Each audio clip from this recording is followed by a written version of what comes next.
1922 से disable pension armed forces को जो दी जा रही थी उस पर कोई इनकम टैक्स नहीं था। पहली बार 1922 से लेके आज तक कोई इनकम टैक्स नहीं लगा, लेकिन अब हम उस पर इनकम टैक्स लगाने जा रहे हैं, जो कि ठीक नहीं है। मैं आपको एक उदाहरण के माध्यम से समझाना चाहूंगा। एक सोल्जर जो 20 साल का जब था, उसने भारतीय फौज को ज्वाइन किया। 25 साल सर्विस करने के बाद एक्सट्रीम कंडीशंस में उसने दिवाली बंकर में मनाई, ईद बॉर्डर पे मनाई, क्रिसमस के दौरान पेट्रोलिंग करी, अपने बच्चों के बर्थडे, अपनी मैरिज एनिवर्सरी, सुख दुख के मौके सब मिस किए।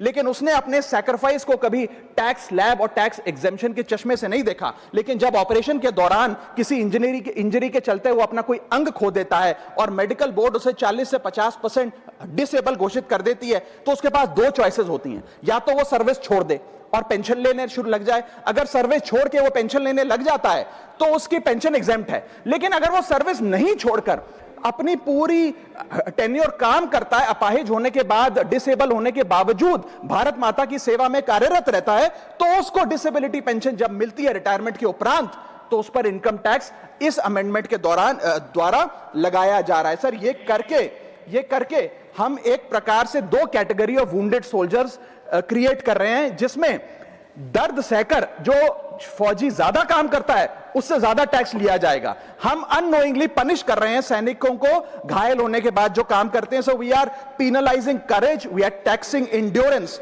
मैं कहना चाहता हूं sir, when the wound is same, service is same, sacrifice is same, tax treatment अलग अलग नहीं होना चाहिए। डिसेबिलिटी पेंशन कोई विंडफॉल गेन नहीं है, कोई बोनस नहीं है, कोई प्रिविलेज नहीं है। अगर भारत माता की सेवा में उस सैनिक ने अपना कोई अंग खो दिया, उसको टैक्स मान के और उसकी डिसेबिलिटी पेंशन को अतिरिक्त इनकम मान के उस पर टैक्स नहीं लगना चाहिए। You can tax income, you can tax profit, but you cannot tax a soldiers sacrifice.